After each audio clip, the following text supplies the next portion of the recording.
लेकिन कांग्रेस दफ्तर में तो अभी से लड्डू बंटने शुरू हो गए हैं, और जैसे कि भूपेंद्र हुड्डा के घर पर भी हम तस्वीरें देख रहे थे, इससे पहले सुदेश के लोगों का जमावड़ा लगना शुरू हो गया है। रावदान सिंह महेंद्रगढ़ से पीछे चल रहे हैं। सुदेश, कैसे देख रही हैं इसे? रावदान सिंह बड़ा चेहरा है कांग्रेस का। लोकसभा चुनाव भले हार गए थे क्योंकि कुमारी किरण चौधरी का, श्रुति चौधरी का साथ नहीं मिला था, तो हार गए थे। वहां पर बगावत ही भीतरघात था महेंद्रगढ़ भिवानी महेंद्रगढ़ लोकसभा सीट पर, लेकिन अभी पीछे हैं। इसकी वजह तलाशनी होगी कि क्या बड़ी वजह हो सकती है। कंवर यादव क्या इतने मजबूत हैं? रामविलास शर्मा यहां से चुनाव लड़ते रहे हैं, नॉमिनेशन भी इस बार कर चुके थे बिना टिकट मिले ही, लेकिन अगले ही दिन कंवर यादव को टिकट दे दिया और इतने बड़े चेहरे की अनदेखी की गई। इसको लेकर राव इंद्रजीत सिंह ने भी आरोप लगाए, घर मिलने पहुंचे थे, लेकिन यहां कम से कम राहत है बीजेपी के लिए। भाजपा प्रत्याशी घनश्याम सर्राफ भी आगे हैं। और अगर अभी आप इस वक्त रुझानों को देखें तो बीजेपी 38 और कांग्रेस 44 पर नजर आ रही है। अंतर बहुत ज्यादा नहीं रह गया है। और अगर 2019 के विधानसभा चुनावों का रिजल्ट भी देखें तो महज 9 सीटों का अंतर था कांग्रेस और बीजेपी में। 40 और 31 पर कांग्रेस पार्टी थी 2019 में, और अभी अगर देखें 40 और 43 का अंतर रह गया। ये हालांकि रुझान है, जी बिल्कुल रुझान है, ये परिणाम नहीं है, ये बदलेंगे भी। हम बार बार कह रहे, बादशाहपुर से राव नरबीर सिंह आगे चल रहे हैं, टिकट को लेकर बहुत पसीना बहाया, और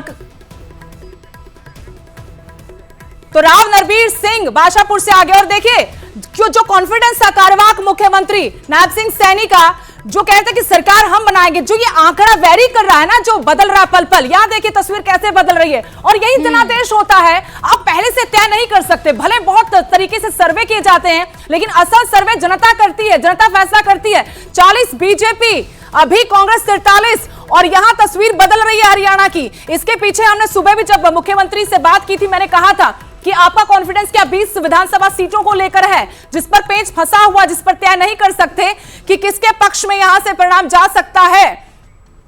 इस तस्वीर को, इस पूरी चुनावी राजनीति को समझाने की कोशिश करते हैं। अगर यही रुझान परिणाम हुए तो क्यों होंगे, इसके पीछे एक मोटी मोटी वजह आपको बताते हैं। 20 सीटें 90 में से ऐसी हैं जहां पर बीजेपी के, कांग्रेस के बागियों ने खेल बिगाड़ा है। ये तय नहीं हो पा रहा उन सीटों पर कि खेल किसका बिगड़ा है। तो रुझान तो अभी जो अभी आपको टी स्क्रीन पर नजर आ रहे हैं, वो ये कह रहे हैं कि कांग्रेस का गेम यहां से बिगाड़ा है। और कुछ वक्त पहले मोहनलाल बड़ौली से भी मेरी बातचीत हो रही थी, तो उन्होंने कहा था कि हमने जो खेल पर चुनावी बिसात जो बिछाई है, उसका असर आपको चुनाव परिणाम में नजर आएगा। तो अगर यही रुझान परिणाम रहे तो आप समझिए कि खेला हो चुका है हरियाणा के चुनावी राजनीति में।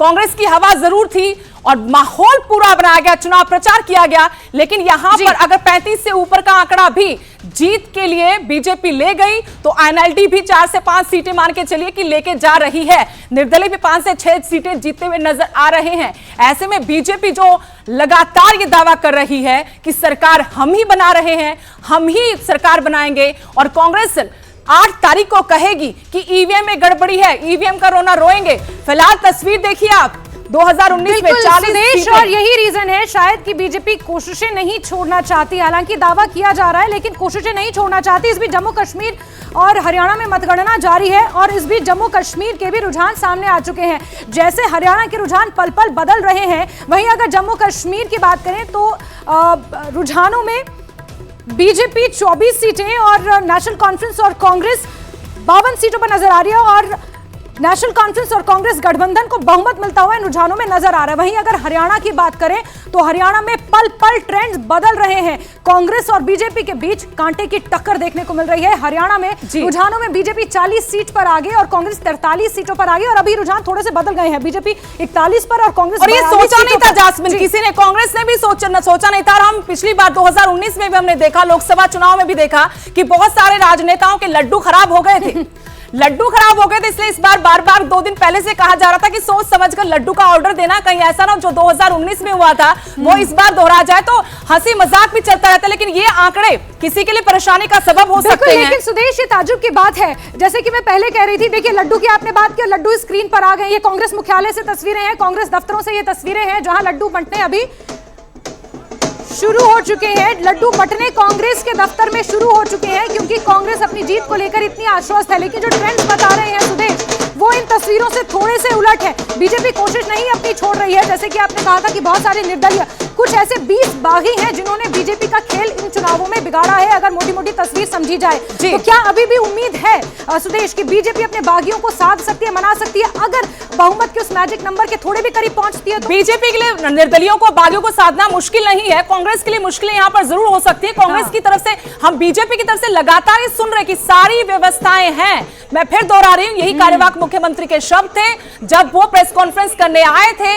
6 तारीख को सुबह सुबह पंचकमला में, पंचकुला में, तब कहा था कि हमारे पास सरकार बनाने की सारी व्यवस्थाएं हैं। और ये लड्डू देखिए, प्रीमैच्योर तो नहीं, थोड़ा इंतजार मुझे लगता है करना चाहिए। ठीक है, खुशी है, कार्यकर्ताओं में उत्साह होता है, बहुत मेहनत करते हैं, बहुत उम्मीदें पाल के बैठे होते हैं, लेकिन कांटे का मुकाबला है, बहुत कांटे का मुकाबला है। बीजेपी कांग्रेस ऐसे सत्ता हाथ में आने वाली नहीं है जैसा लग रहा था। रुझान यही कह रहे हैं कि देखिए, अभी आप तय नहीं कर सकते कि सत्ता का सिंहासन किसका होगा, कांग्रेस पर सजेगा। से ढोल नगाड़े की तस्वीरें, ढोल बजने शुरू हो चुके हैं, लड्डू बंटने शुरू हो चुके हैं, लेकिन रुझानों के मुताबिक ये थोड़ा सा जल्दी होगा वाकई कहना। लेकिन सुदेश, जेजेपी के बारे में मैं जरूर आपका टेक चाहूंगी। जेजेपी रुझान में कहीं नजर ही नहीं आ रही। जेजेपी का पूरे चुनाव में भी कहीं जिक्र नहीं हुआ। हम बात करते हैं लगातार, लेकिन जेजेपी कहीं थी नहीं चुनाव में। और जो ये थैला है ना, ये लड्डू भले खा रहे लेकिन जलेबियां लिखा हुआ है। जलेबी को लेकर बहुत आखिरी वक्त में बहुत राजनीति हरियाणा में हुई, क्योंकि राहुल गांधी आए थे। बिल्कुल, गोहाना का गोहाना का जलेब था, वो जलेबी भी नहीं। जलेबी बनती है या बिल्कुल सीधी बनती है, ये तस्वीर हमें देखनी होगी। और जो बात आप अभी कह रही थी टफ कॉन्टेस्ट की, वो सही है, क्योंकि बीजेपी में अक्सर इतने पुराने अनुभव से देखा है, दे टर्न द टाइड। तो अगर अभी आप जो देख रहे हैं रुझान में और लग रहा हो कि लड्डू बट रहे हैं, वो सही में लड्डू और जलेबियां कहाँ जाएंगी, ये तस्वीर अभी आने में वक्त है। तो हमें इंतजार करना चाहिए, और इतनी जल्दी लड्डू खाकर खुश होने की अभी मुझे लगता है थोड़ा राखी जी, जलेबी बताते कि जलेबी का जिक्र क्यों हुआ हरियाणा में। राहुल गांधी आए थे और गोहाना का जलेब उनको ऑफर किया गया, तो वो बड़े खुश हुए थे, कहा था इतना जबरदस्त स्वाद है इसका, फैक्ट्रियां लगनी चाहिए। तो यहां पर कांग्रेस की तरफ से तो उसको इस तरीके से रिप्रेजेंट किया गया कि देखिए, यहां विकास की बातें हो रही, लेकिन बीजेपी ने कहा कि राहुल गांधी पहले आलू से सोना निकाल रहे थे, सोना बना रहे थे, और अब जलेबी की फैक्ट्रियां लगा रहे हैं। भाई, आपके राजनेता रहते का भूपेंद्र सिंह हुड्डा इस वक्त की सबसे महत्वपूर्ण आवाज होगी शायद ही। अगर तो गहमा गहमी का माहौल यहाँ पर नजर आ रहा है। बीते कल जब यहाँ पर भूपेंद्र सिंह हुड्डा प्रेस कॉन्फ्रेंस कर रहे थे, तो कहीं ना कहीं मीडिया वालों ने उन्हें ये कहा कि सर, आप अपनी जीत को लेकर आश्वस्त तो हैं, तो ये बता दीजिए कि मुख्यमंत्री क्या आप ही होंगे? अगर होंगे तो फिर हमें एक्सक्लूसिव आप इंटरव्यू देंगे हमारे चैनल को। सुदेश, कल मैं जब ये प्रेस कॉन्फ्रेंस कर रहे थे तो ये लाइव में सुन रही थी, उसमें उन्होंने कहा था कि आप मुझे एक सूची बना के दे दीजिए, मैं 5-5 मिनट का समय हर पत्रकार को दूंगा। तो सुबह से ही उनके घर पर ये जमावड़ा लगना, लेकिन देखिए 42 हो गया आंकड़ा रुझानों में। अभी थोड़ा इंतजार करना चाहिए सभी को। ये रुझान है, परिणाम नहीं, हम ये भी साथ में कह रहे, लेकिन अभी तो रुझान कहने की बीजेपी बहुमत की तरफ बढ़ती हुई धीरे धीरे ही सही, लेकिन 40 का वो मैजिक नंबर बीजेपी वहीं जा रही है। सोचना होगा, इंतजार करना होगा, तभी हम कह रहे हैं कि लड्डू किसी के बेकार ना चले जाएं और पिछली बार की तरह खराब ना करें, आम लोगों तक पहुंचा दिए जाएं। बहुत मेहनत करते किसी के भी समर्थक कार्यकर्ता हो, 42 का आंकड़ा छू लिया है, इंतजार है, अभी पिक्चर बाकी है। जैसा कि कार्यवाहक मुख्यमंत्री नायब सिंह सैनी कहते रहे कि इंतजार कीजिएगा, 56 दिन मिले थे, बहुत काम करके दिखाए हैं और पिक्चर अभी बाकी है। तो क्या वाकई में पिक्चर अभी बाकी है? जनता का क्या फैसला है? ईवीएम में कैद है, लेकिन ईवीएम खुल रही है। 14 टेबल लगाई गई हैं मतगणना के लिए, 17 राउंड की काउंटिंग होगी, बहुत ऊपर नीचे जाएगा। बिल्कुल, और हरियाणा के ट्रेंड्स को अगर देखा जाए तो लगातार बदल रहे हैं, लगातार ये ट्रेंड्स बदल रहे हैं, और बीजेपी 44 पर आगे चल रही है, और कांग्रेस कहीं जब 42 पहुंच गई थी तो 39 पे नीचे आ गई। अनिल विज अंबाला कैंट से उम्मीदवार है। मुख्यमंत्री आवास में नजर आएंगे आप अपने? अगर हरियाणा की जनता चाहेगी और हाई कमांड का आशीर्वाद तो जरूर आएंगे, अभी तो दूर नहीं लग रहा।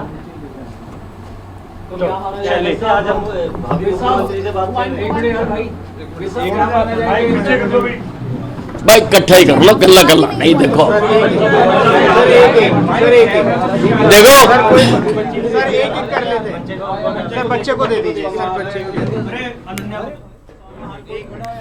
अनिल विज बेबाकी के लिए जाने जाते हैं, बड़े कद के नेता हैं और कहा कि मैं तो पार्टी से कभी कुछ मांगा नहीं, इस बार मांगता हूं, मैं सीएम बनना चाहता हूं, प्रदेश की तकदीर और तस्वीर बदल के रख दूंगा। लेकिन यहाँ बहुत कुछ बदल रहा है, वो कुछ बदलेंगे नहीं बदलेंगे, अभी तो जनता बदल रही है। 90 विधानसभा सीटें 44 पर, देखिए 44 के आंकड़े तक रुझानों में बीजेपी 39-40 से नीचे आ गई है। अगर यही रुझान परिणाम हुआ तो क्या होगा? या बीजेपी की सरकार क्या वाकई में इतिहास रचा जाएगा? आज तक हरियाणा की चुनावी राजनीति में ऐसा हुआ तो नहीं है कि लगातार 3 बार कोई पार्टी सत्ता में रहे, तो क्या बीजेपी वो करिश्मा करने जा रही है? रुझान कुछ कह रहे हैं, ठीक आएगा। तो आप अभी भी अनिल विज जी, आप अभी भी नंबर बदल गए, कम नहीं। इस बार क्या तो पहलवानों की आज नाराजगी है या देखो ऐसा है, पहलवानों की नाराजगी वगैरह किसी एक अद्धे हल्के पर उसका असर हो सकता है, सारे हरियाणा में उसका असर नहीं है। कांग्रेस तो हर चीज़ को बुलाने की कोशिश करती है, कांग्रेस करती है नफरत की राजनीति। तो वो मोहब्बत की दुकान से नफरत का सामान बेचती है, कांग्रेस मोहब्बत की दुकान से नफरत का सामान बेचती है, इसलिए वो इस प्रकार के करते हैं। ठीक है, नाराजगी होगी, किसी की होगी, और उसका कहीं ना कहीं 1-2 हल्के पर फर्क भी होगा, पर उससे सारे चुनाव में फर्क पड़ गया, ऐसा मैं नहीं मानता।